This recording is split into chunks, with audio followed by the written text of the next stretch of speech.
Esse é o terceiro vídeo de gravitação da Escola Pirata. Nesse vídeo a gente vai falar sobre as 3 leis de Kepler. Para aproveitar melhor esse vídeo, o ideal seria que você já tivesse assistido o primeiro e o segundo vídeo de gravitação da Escola Pirata e já tivesse estudado as leis do movimento de Newton, força centrípeta e cinemática. Você pode assistir só esse vídeo, mas não é o ideal.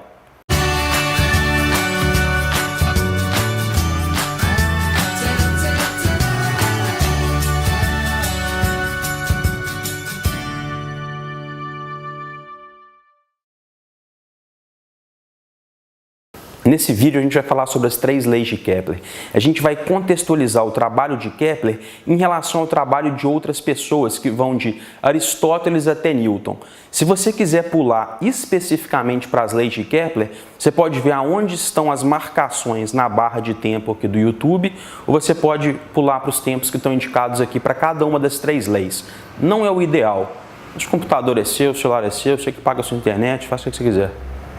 Não esquece de entrar no nosso site www.escolapirata.com.br. O link está aqui na descrição do vídeo. No site você vai encontrar apostilas sobre essa aula, sobre as outras aulas e listas de exercícios para você fazer baseados no vídeo. Depois que você fizer os exercícios, você pode entrar nos nossos fóruns, tirar suas dúvidas e assistir os vídeos de correção dos exercícios. Mas não tenta fazer os exercícios antes de assistir o vídeo com a aula, não. Aristóteles imaginava que o sistema que compõe o Sol, a Terra, a Lua e os planetas na nossa vizinhança era um sistema geocêntrico. O que significa geocêntrico? Significa terra no centro. Geo significa terra, igual quando você vai estudar geografia, o estudo da Terra. Cêntrico, obviamente, de centro. Bem, é fácil da gente entender por que Aristóteles imaginava isso. A gente não sente a Terra se mover, e quando a gente olha para o Sol, para a Lua ou para outro objeto, o que a gente observa do nosso ponto de vista, o que parece para a gente, é que o Sol, a Lua e os outros planetas estão rodando em torno da gente. Então o sistema de Aristóteles era um sistema de senso comum. Menos de 10 anos depois da morte de Aristóteles, nasceu um cara que achava que o Sol estava no centro e que a Terra rodava em torno do Sol. Esse era chamado de sistema heliocêntrico. Hélio significa Sol. Cêntrico, o Sol no centro. Bem, esse sistema não foi aceito, né? O sistema de Aristarco, porque era difícil da gente imaginar que a Terra estava se movendo. E de onde que ele tinha tirado essa ideia? Ele tinha feito cálculos muito ruins, baseados nos valores reais que a gente tem hoje, mas ele tinha feito um cálculo rudimentar onde ele viu que o Sol era bem maior do que a Terra. Ele imaginava que era mais lógico que os objetos pequenos orbitassem em torno dos objetos grandes. Mais de 400 anos depois da morte de Aristóteles, nasce um cara chamado Ptolomeu. Ptolomeu, esse grego, ele pega os dados de um astrônomo chamado Hiparco e, baseado nas ideias de Aristóteles, ele cria um sistema geocêntrico muito avançado para a época. Ele trabalha com características geométricas, ele cria conceitos de epicentros, de deferentes, e ele consegue montar um sistema que, supondo que a Terra estaria no centro, o Sol, a Lua e os outros planetas rodando ao redor da Terra, orbitando a Terra, o sistema de Ptolomeu conseguia fazer uma série de previsões que funcionavam bastante bem. Baseado no sistema de Ptolomeu, que era um sistema geocêntrico, era possível montar um calendário, era possível fazer uma previsão de, por exemplo, quando que ia ter um eclipse, quando que um planeta ia passar pelo outro. Funcionava bastante bem. Bem, como você deve saber das aulas de história, na Idade Média a Igreja Católica tinha muito poder. E a Igreja Católica, ela além de ter um poder econômico e político, também era importante para ela ser uma autoridade científica. Bem, o que a Igreja Católica fez? Ela pegou as ideias geocêntricas de Aristóteles, pegou o sistema geocêntrico refinado de Ptolomeu e falou, olha, isso aqui é que é a verdade. E passou a dar um aval, um caráter oficial para o sistema do Ptolomeu. Isso foi um problema porque, assim que a Igreja Católica afirmou que o sistema do Ptolomeu era um sistema que estava correto, ficava muito complicado você desmentir isso. Se a Igreja Católica não tivesse afirmado, olha, o modelo do Ptolomeu geocêntrico é o modelo correto. Teria sido muito mais fácil desmentir esse modelo e trocar ele, por exemplo, um sistema heliocêntrico. Porque, na verdade, agora, se você quisesse desmentir o Ptolomeu, você não estava só desmentindo o Ptolomeu. Você estaria desmentindo o Ptolomeu e a igreja. Você estaria falando que a igreja errou. E, na época, era muito perigoso falar isso, falar que a igreja errou. 1400 anos depois da morte de Ptolomeu, nasce o astrônomo Copérnico. Copérnico não gosta do sistema de Ptolomeu, não gosta do geocentrismo, porque ele é feio, ele é complicado. Imagina o seguinte, eu sei hoje que Marte orbita em torno do Sol. E eu também sei que a Terra orbita em torno do Sol. Mas quando eu olho da Terra, eu vejo o Sol orbitando em torno da Terra. E Marte orbitando em torno do Sol, que está orbitando em torno da Terra. Então, quando você olha para Marte da Terra, você não vai ver Marte fazendo uma órbita bonita. Você vai ver Marte fazendo um movimento maluco.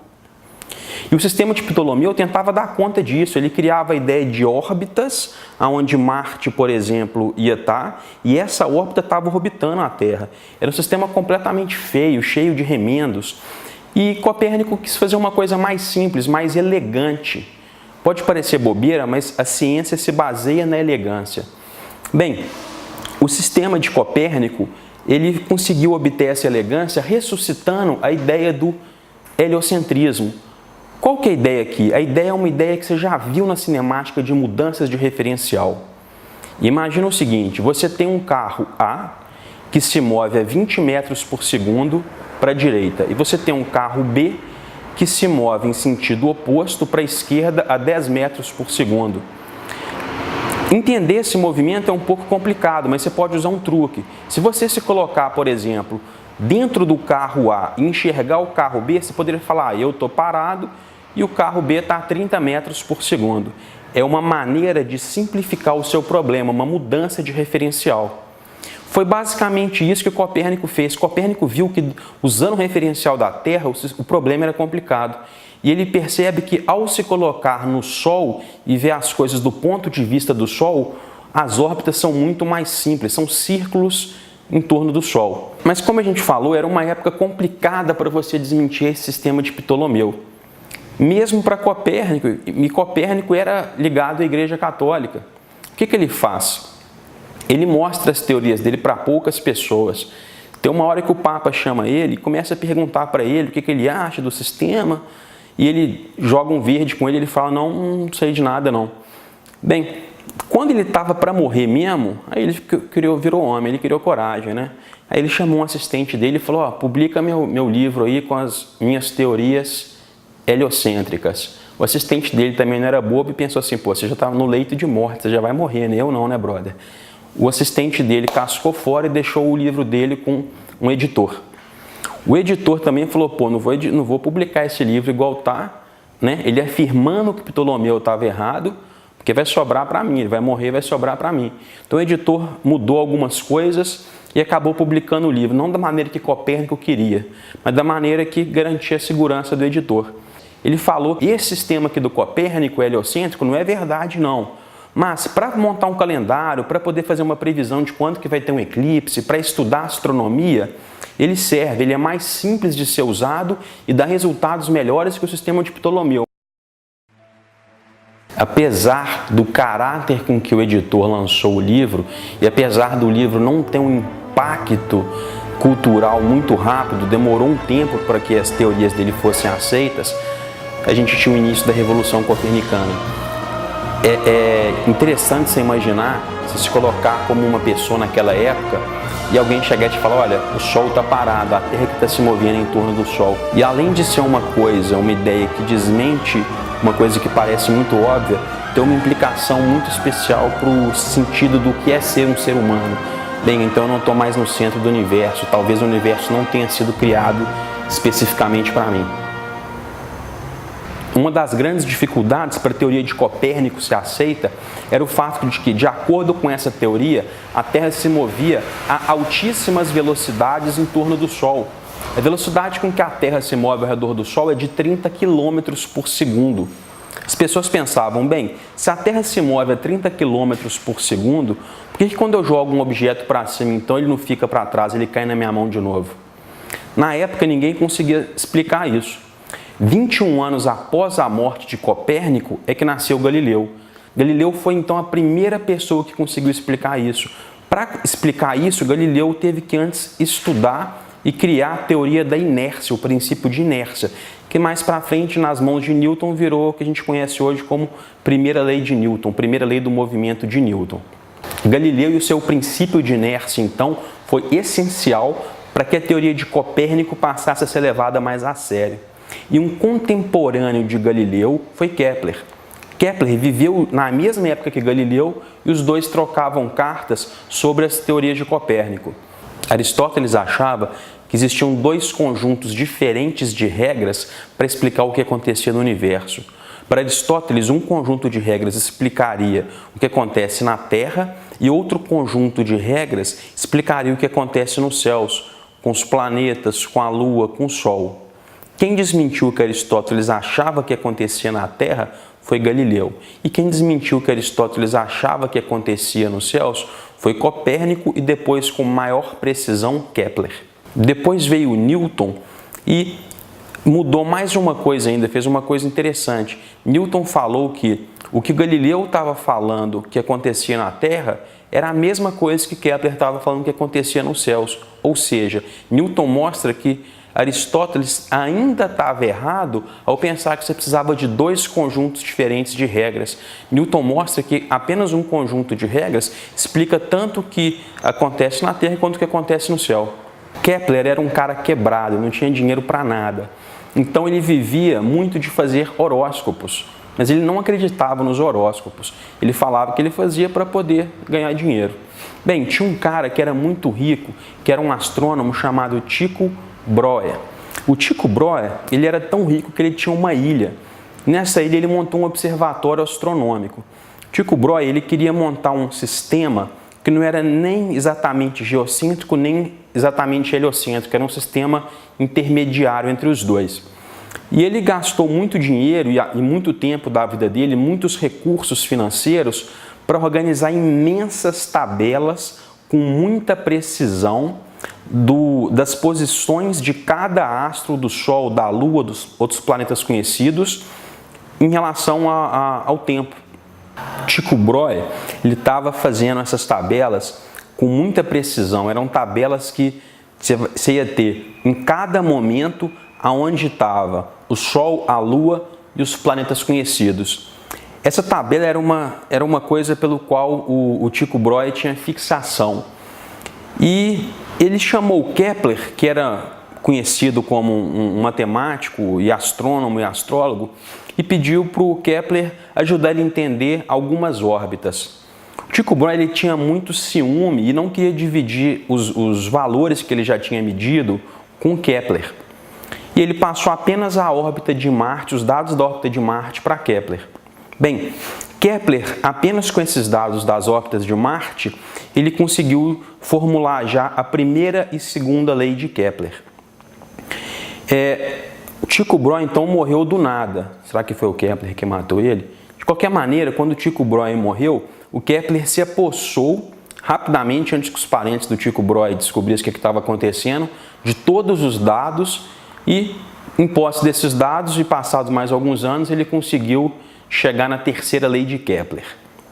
Tycho Brahe, ele queria medir, ele queria ficar olhando aonde estava o Sol, a Lua, os planetas e anotar exatamente a posição que eles estavam em cada momento. Mas Kepler tinha uma ideia melhor. Kepler queria olhar para as tabelas, encontrar um padrão, encontrar uma fórmula matemática, uma expressão matemática, de maneira que com essa fórmula matemática ele não precisaria de ter as tabelas. Quando ele precisasse de algum valor, a fórmula geraria esse valor para ele. Basicamente é o seguinte, olha, vamos dar um exemplo. Vamos supor que eu pego aqui meu estagiário burro e falo assim, estagiário burro, você vai anotar para mim o seguinte, olha, eu vou postar um vídeo aqui no YouTube. Um dia depois que eu postei o vídeo, eu ganhei 1 inscrito a mais no canal. 2 dias depois que eu postei o vídeo, eu ganhei 4 inscritos a mais no canal. 3 dias depois que eu postei o vídeo, eu ganhei 9 inscritos a mais no canal. Estagiário burro, eu quero que todo dia você observe isso e você vai anotando esses valores. Se o estagiário não for tão burro, ele pode falar assim, poxa, mas talvez eu não precise de anotar exatamente esses valores o tempo todo. Talvez exista algum padrão nessa tabela, né? Talvez a quantidade de inscritos seja a quantidade de dias ao quadrado. Era isso que Kepler queria fazer. Ele queria olhar para as tabelas e obter das tabelas expressões matemáticas, achar alguma lógica lá e criar essas leis que depois ele pudesse realimentar as tabelas. Kepler teve sucesso fazendo isso. Kepler conseguiu preencher as tabelas do Tycho Brahe, depois da morte do Tycho Brahe, com valores de posições de planetas que só poderiam ser observados centenas de anos após a morte de Kepler. O trabalho de Kepler era um trabalho braçal, era basicamente tentativa e erro.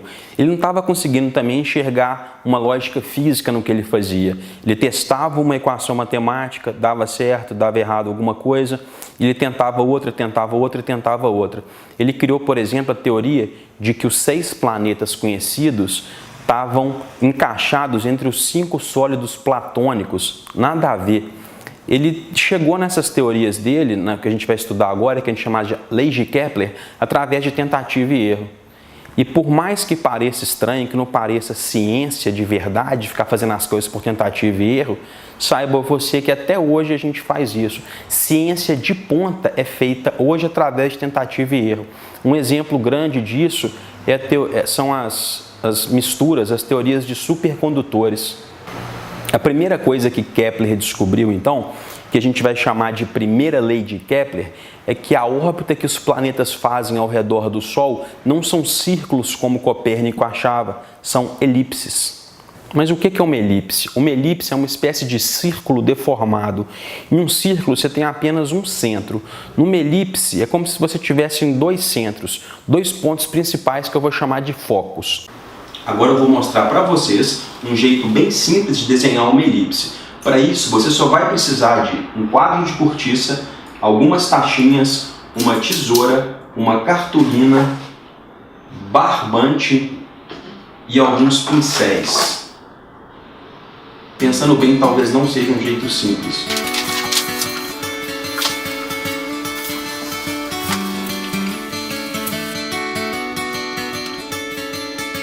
Agora você vai cortar um pedaço de barbante e você vai amarrar uma tachinha em cada uma das 2 pontas do barbante.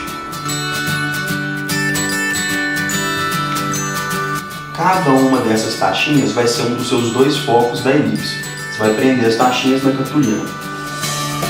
Aonde essa tachinha está, eu vou chamar de foco 1. Aonde essa tachinha está, eu vou chamar de foco 2. Agora eu vou desenhar a elipse usando o barbante solto e o pincel. Repare que o pincel sempre está a uma distância do foco 1 e uma distância do foco 2. Enquanto o pincel se move pela cartolina, quando a distância do foco 1 diminui, a distância do foco 2 aumenta e vice-versa. Como o tamanho do barbante é constante, a distância do pincel até o foco 1 mais a distância do pincel até o foco 2 é constante, porque isso é o tamanho do barbante. Não ficou tão bom porque fui eu que fiz. Da próxima vez eu mando o editor fazer digitalmente ou mando ele copiar algum trecho desse de um outro canal do YouTube concorrente, colar e copiar no nosso canal. Em um dos 2 focos, que é de onde eu vou tirar uma taxinha, não tem nada, é um espaço vazio. No outro foco, de onde eu vou tirar a taxinha, está o Sol. A Terra vai estar orbitando na elipse e é importante a gente conhecer a excentricidade da elipse. Não preciso saber calcular não, mas eu preciso saber que ela está relacionada à distância dos 2 focos. Para usar a tesoura e usar as tachinhas, pede ajuda para a mamãe, não faça sozinho. Então a Terra orbita o Sol em uma elipse. Uma elipse tem 2 focos. Em um desses 2 focos está o Sol, no outro foco não tem nada, é espaço vazio. Eu vou chamar um foco de foco 1 e vou falar que a distância desse foco 1 até a Terra é a distância 1. O outro foco eu vou chamar de foco 2 e vou falar que a distância desse foco até a Terra é a distância 2. Repara que enquanto a Terra se move, a distância 1 mais a distância 2 é constante. Por quê? Porque quando a distância 1 aumenta, a distância 2 diminui e vice-versa. Num círculo, o raio é constante. Em uma elipse, a distância 1 mais a distância 2 é que é constante. Kepler falou que as órbitas que os planetas fazem em torno do Sol são órbitas elípticas, mas a gente sabe hoje que isso pode ser generalizado. A Lua, por exemplo, orbita a Terra em uma elipse. Planetas em galáxias muito distantes orbitam suas estrelas também em elipses. Eu posso falar que um círculo é uma elipse onde o foco 1 está exatamente em cima do foco 2. Ou seja, um círculo é uma elipse de excentricidade zero, porque a distância do foco 1 até o foco 2 é zero. E quando os focos vão se afastando, a excentricidade vai aumentando. No sistema solar, a excentricidade das órbitas elípticas é muito pequena. Isso quer dizer que as órbitas, apesar de serem elipses, são praticamente círculos perfeitos.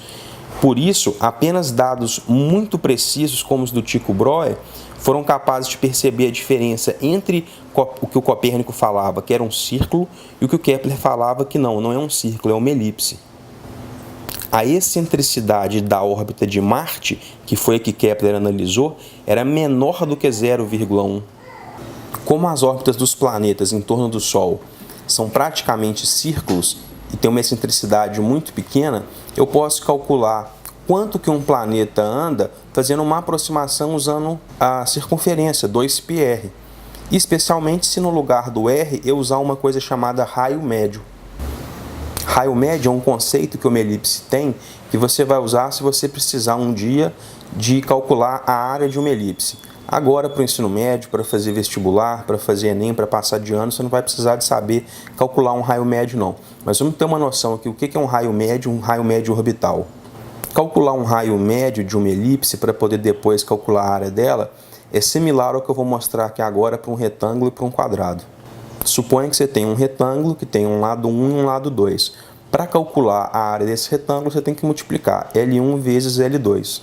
Mas pode ser que você queira trabalhar com um quadrado ao invés de trabalhar com um retângulo, porque um quadrado é uma figura geométrica mais simples, assim como um círculo é uma figura geométrica mais simples do que uma elipse. Se você quiser que o seu quadrado tenha a mesma área que o seu retângulo, você vai ter que calcular para esse quadrado um lado médio. Dessa maneira, usando um quadrado com esse lado médio, você vai obter a mesma área do retângulo. A mesma coisa vale para a elipse. A elipse não é um círculo, a elipse nem tem um raio. Mas se você calcular o tal do raio médio para uma elipse, na hora de calcular a área da elipse, você usa esse raio médio e supõe que é um círculo, vai dar tudo certo.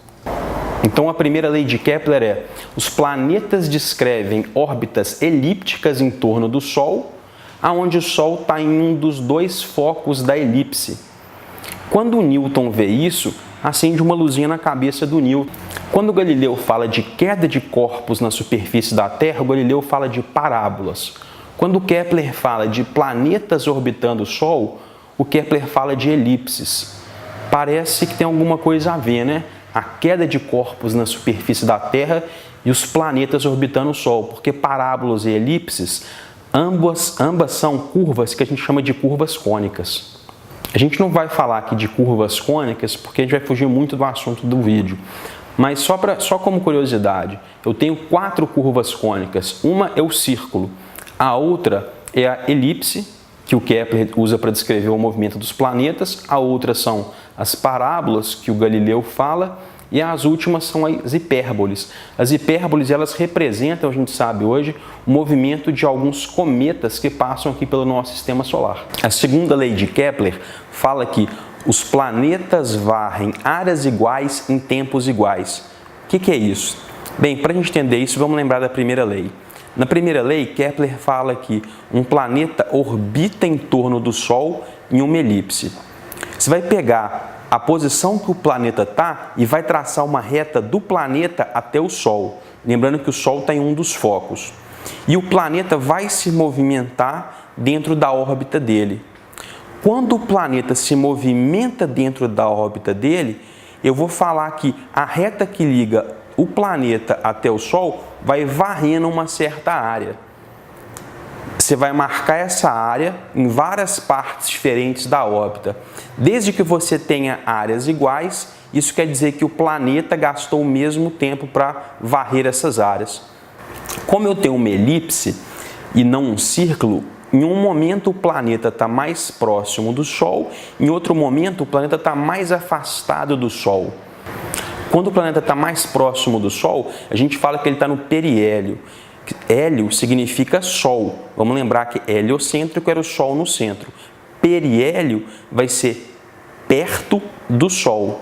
E quando o planeta está mais afastado do Sol, ele está no afélio, afastado do hélio, afastado do Sol. Então, quando o planeta está afastado do Sol, ele vai varrer uma certa área. Eu vou falar que essa área é um triângulo para poder simplificar o meu problema. Não é exatamente um triângulo, porque a nossa base está arredondada, não está reta. Mas vou simplificar e vou falar que é um triângulo. Quando o planeta está longe do Sol, esse triângulo ele é um triângulo de altura grande, porque a altura é a distância do Sol para o planeta, e de base pequena. Depois, quando o planeta está perto do Sol, eu vou ter um outro triângulo. Eu quero que esses dois triângulos tenham a mesma área para eu poder usar a segunda lei de Kepler. Bem, como é que o meu triângulo mais perto do Sol vai poder ter a mesma área do meu triângulo longe do Sol? Porque perto do Sol, a altura do triângulo é pequena, porque a altura é a distância do Sol até o planeta. Então, a maneira de compensar isso é desenhar o triângulo perto do Sol de base grande e o triângulo longe do Sol de base pequena. Dessa maneira, eu consigo ter dois triângulos que o planeta vai varrer enquanto ele orbita o Sol de mesma área. Aí a segunda lei de Kepler vai falar para a gente que o planeta varre áreas iguais em tempos iguais. Então, eu tenho dois triângulos diferentes. Perto do Sol, eu tenho um triângulo de base grande, longe do Sol, eu tenho um triângulo de base pequena. Então, falar que um planeta varre áreas iguais em tempos iguais é dizer que quando o planeta está longe do Sol, ele vai andar uma distância pequena no mesmo tempo. E quando ele está perto, ele vai andar uma distância grande. Porque o que o planeta anda no final das contas é a base do triângulo, que é uma parte da órbita dele. Ele faz áreas iguais em tempos iguais, mas ele anda uma parte maior da órbita quando ele está mais perto do Sol. Ou seja, o que a segunda lei de Kepler está mostrando para a gente é que a velocidade orbital do planeta não é constante. O planeta ele está mais rápido quando ele está perto do Sol, ele está mais lento quando ele está longe do Sol. Essa é a consequência da segunda lei de Kepler. Isso mostra uma coisa interessante. Se ele está mais rápido quando ele está perto do Sol e mais lento quando ele está longe do Sol, quer dizer que quando ele está longe do Sol e se aproxima do Sol, ele vai acelerando. Se ele está rápido perto do Sol e lento longe do Sol, quer dizer que quando ele se afasta do Sol, ele vai desacelerando, ele vai diminuindo o módulo da velocidade dele. Repara o que a segunda lei de Kepler está te falando. Quando o planeta se aproxima do Sol, ele acelera. Quando o planeta se afasta do Sol, ele desacelera. O que Galileu falava? Quando você joga um objeto para cima, o objeto se afasta da Terra, ele vai desacelerando. Quando ele vem caindo, se aproximando da Terra, ele vai acelerando. Então aí Newton já percebeu uma outra semelhança entre o que Galileu falou para a superfície da Terra e o que Kepler falou para o espaço, para o céu. E por último, a terceira lei de Kepler. Diferente da primeira e da segunda lei de Kepler, a terceira lei de Kepler ela relaciona órbitas diferentes. Vai fazer uma comparação entre a órbita de um planeta e a órbita de outro planeta diferente. A terceira lei de Kepler, então, é uma equação matemática que o Kepler encontrou através de tentativa e erro, depois de analisar os dados do Tycho Brahe. Essa equação vai te parecer feia, mas não entra em pânico não. A gente vai desmembrar ela, vai ficar mais fácil de entendê-la e depois a gente vai extrair dela o que é importante para a gente. Essa equação existe uma constante K que é igual a T ao quadrado sobre R ao cubo. Essa constante K ela é constante para o Sol, porque o Kepler analisou a órbita dos planetas em torno do Sol. Se você for usar um outro astro como referência, o valor dessa constante K vai mudar. T é o período de translação de um astro, de um planeta em torno do Sol. Por exemplo, se fosse no caso da Terra, o período de translação da Terra em torno do Sol é de 1 ano. R é o raio médio do planeta em torno do Sol.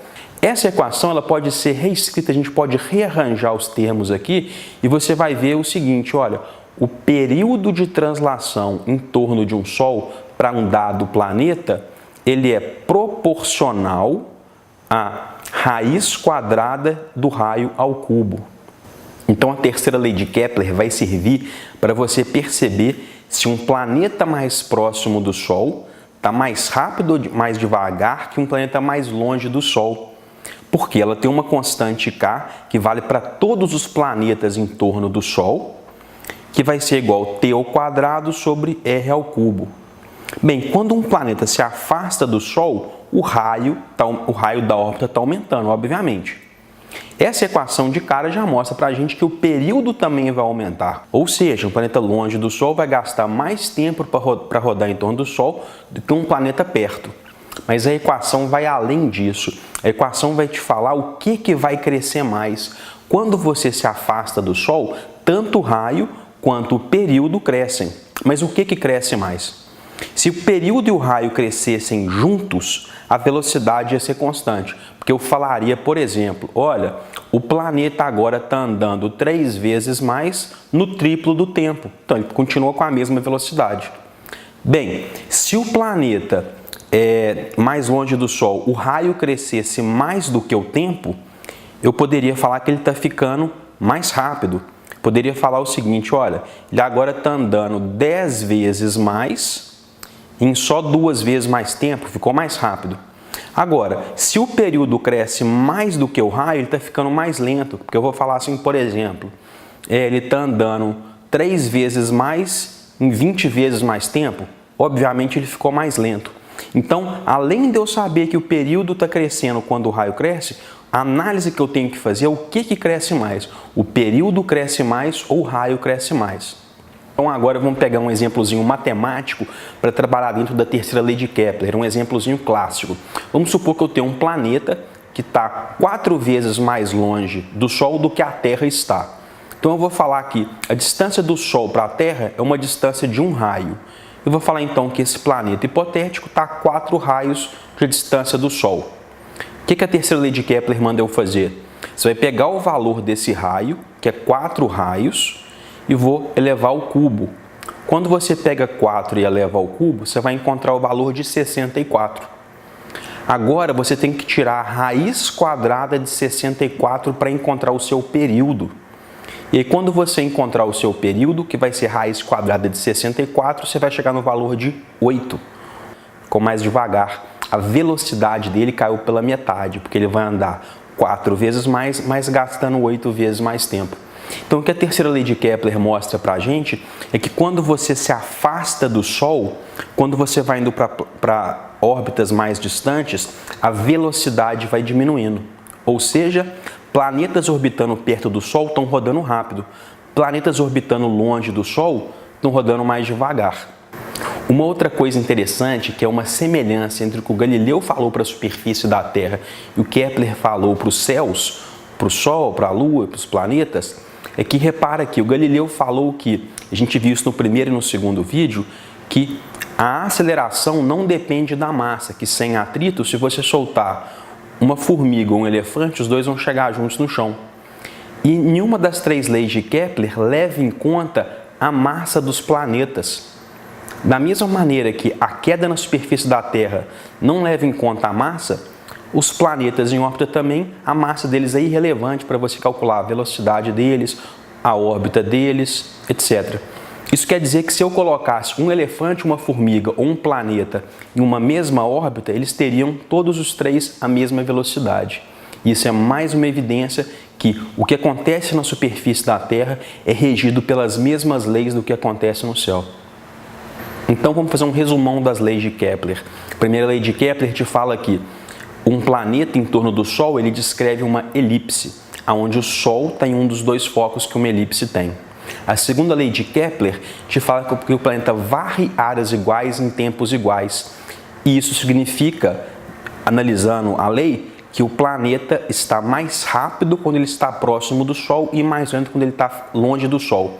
Isso quer dizer que um planeta, ao se aproximar do Sol, é atraído para o Sol e acelera, e ao se afastar do Sol, ele é atraído para o Sol e desacelera. E a terceira lei de Kepler vai te falar que um planeta mais próximo do Sol está rodando com uma velocidade maior do que um planeta mais longe do Sol.